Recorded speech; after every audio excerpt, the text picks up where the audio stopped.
In 2016, a lot of Bitcoin was stolen from an exchange. The event was thought of as one of the greatest mysteries in crypto. However, who took the cash and where were they located? A few answers would come in February of 2022, when a New York-based previous Forbes contributor turned amateur rapper and her significant other were recently captured and accused of taking $4.6 billion in Bitcoin. This is an odd story, so sit back, unwind, and enjoy as we take a ride through the blockchain to pursue a wedded couple's endeavor at a multi-billion-dollar heist. Welcome to Bulls and Bears. If you're new to the channel, hit the like button and subscribe if you enjoy our content. Now, let's go back to the video. The story begins with a place that the Bitcoin was taken from, Bitfinex. Since its establishment in 2012, the Bitfinex exchange has had a shady history, from hacks to concealing losses. Being not able to find banks and fines by the CFTC were all par for the course. But the greatest disaster occurred in 2016, when their Hong Kong exchange was hacked. Around 120,000 Bitcoin were taken directly from their clients' wallets. It was mayhem. Withdrawals were stopped and trading was halted. When news about the hack spread, Bitcoin dropped by over 20%. To be clear, it wasn't the Bitcoin blockchain that was hacked, only the Bitfinex exchange where individuals exchanged Bitcoin. As a response to the hack, Bitfinex clients had their balance reduced by 36% and would get tokens in relation to their losses. The crypto community was on the case, and everybody was interested in who the hackers were. However, it would require numerous years to finally find them. Details of precisely the way the hack happened are not 100% clear, even after all these years. However, one of the leading theories is something like this. The hack was probable because Bitfinex was utilizing a third-party service called BitGo to secure its clients' wallets. It was BitGo's servers that got hacked, and the hacker programmed the system to send all the Bitcoin to a specific account of their choice. For years after the hack, the crypto community had a very keen eye on the movements of the stolen coins through the blockchain. Everyone could see where the coins were going, but no one knew who the owners of the coins were. Before long, these coins became banned and blacklisted from other crypto exchanges all around the blockchain. This meant that the hackers couldn't change the Bitcoin into fiat currency. They required another way, so 25,000 coins out of the 120,000, or around 21% of them, were rearranged in a complex laundering process. The coins were split into very small pieces, exchanged for other cryptocurrencies, and spread around. Bizarrely, a portion of the purchases included gift cards for Uber, Walmart, and PlayStation. A portion of the laundered Bitcoin was even used to get some gold and NFTs. It was all extremely interesting. Some keen blockchain analysts believe that different pieces of the stolen Bitcoin were paid to a so-called cash-out service on the dark net. This is where a client would pay somebody on the dark net with Bitcoin. The client would get an equivalent amount of money, minus a fee, that was placed in a vacuum-sealed bag and left in a private location. The client would then be given the specific GPS coordinates regarding where to get it. Concerning the remainder of the stolen Bitcoin, it just stayed there for another 4.5 years because of all of the blacklisting. It was too dangerous to even think about moving. There was simply such a large number of eyes on it. That was until August of 2021 when, out of nowhere, $760 million moved from the original hacker's wallet to a new crypto wallet. It seemed as though the culprits had finally become weary of sitting on the coins, and they needed to make a run for it. They utilized a complex method of transactions that split the coins up into many pieces. But, in the end, all of the coin movements landed them back into the same wallet. It was an exceptionally intriguing turn of events. The movements of funds alerted the authorities and the pursuit was on. With exceptional tools like elliptic, the complex movement of coins was tracked. After an examination, it was found that the crypto wallet belonged to a 34-year-old startup founder, Ilya Lichtenstein.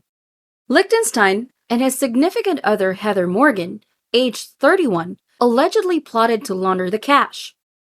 As per the Department of Justice, Authorities figured out how to connect the stolen coins to crypto exchange accounts owned under the couple's names.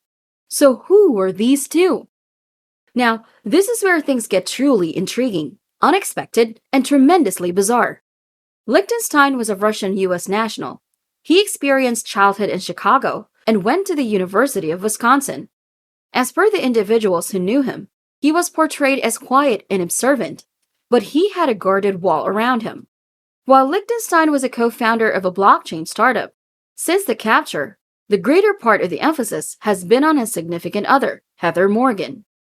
She is a previous Forbes contributor who incidentally composed articles on the most proficient method to safeguard your business against cybercriminals, and chatted with crypto exchange owners on the most proficient method to prevent fraud. She even did a cybersecurity talk with BitGo, which was the same third-party platform that neglected to safeguard the Bitfinex wallets during the hack. But that was just the beginning of the bizarreness. Morgan, who calls herself the Crocodile of Wall Street, was becoming well known on social media.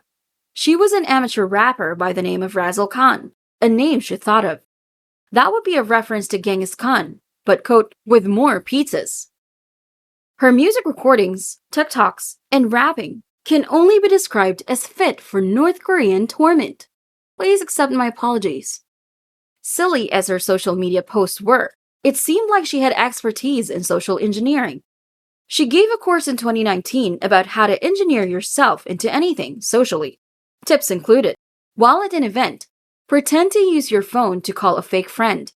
During her 20s, Heather would venture to the far corners of the planet and gain proficiency in numerous languages, including Japanese, Korean, Russian, Turkish, Arabic, and Cantonese. In 2014, she consolidated SalesFolk, an organization that plans to assist different firms with developing their productivity concerning sales pitches. It was later discovered that SalesFolk was engaged in the money laundering scheme. Heather composed 47 articles for Forbes as a quote, Forbes woman, and this was between December 2017 and September 2021. As per Vice, who talked with individuals who knew Heather, they were completely stunned at the news. They called Heather a nice person, and they likewise said that she was very driven. Though, on the other hand, the Department of Justice tells individuals not to be fooled. They expressed that Heather, quote, played an integral role in the money laundering and fraud scheme. They also say she had extensive information and utilized an assortment of cryptocurrency protocols to launder cash. They state she was not an accidental bystander. In 2019, the couple ventured out to Ukraine to set up false identities and make counterfeit passports. They established financial accounts in Russia and Ukraine and seemed to have been setting up an emergency plan to leave the US and escape over east if things got too hot. Sadly for them, covert shut down those plans. Federal agents would comment that the Ukrainian activities looked like something out of a spy novel. US law enforcement gained a search warrant for Liechtenstein's digital wallet. They were able to grab hold of $3.6 billion that remained in that wallet. They did this by figuring out how to decrypt a file in his cloud storage account. The encrypted file on the cloud had 2,000 crypto wallet addresses and their corresponding private keys. There's been no explanation of how law enforcement was able to decrypt the file. However, through blockchain analysis, authorities could connect those wallets directly to the original Bitfinex hack all those years ago. Other implicating documents were found, dark websites that sold fake IDs and passports. The couple utilized a VPN, but they utilized their real name, email, and personal residence, and utilized the stolen Bitcoin to buy it. The game was up, and altogether, around 4% of the Bitcoin was effectively laundered. The couple was captured on Tuesday morning, February 8, 2022, in New York. As indicated by the Department of Justice, the two have been accused of conspiracy to commit money laundering, which carries a maximum sentence of 20 years in jail, and conspiracy to defraud the United States, which carries a maximum sentence of 5 years. A Manhattan judge set Liechtenstein's bail at $5 million, and Heather Morgan's at $3 million. Certain individuals feel somewhat uncertain. Could this couple truly pull off a $4.6 billion heist? Although the Department of Justice has not openly connected them to the real hacking of the cryptocurrency exchange, They were vigorously suggested to have done it. Since the stolen coins were recently directed to a wallet that they owned, and the cash was not separated from anybody else, it's believed that they, at least, had a huge involvement. So while there is some vagueness here, looking at the charges brought by the Department of Justice, it appears to be that all the proof points to the eccentric wedded couple. In the court proceedings, it was uncovered that they had a bag named, quote, "burn of phones" under their bed, and a computer folder marked fake passport ideas. So there you have it. That is the story of how an eccentric wedded couple began a digital manhunt through the blockchain in cyberspace that went on for 6 years. The two suspects were not only unusual, but also flying under the radar. So what do you all think about this story? Do you think that Ilya Lichtenstein and Heather Morgan are guilty? Or do you believe that they are innocent and that all of this is just a giant conspiracy against them? Let me know in the comments below.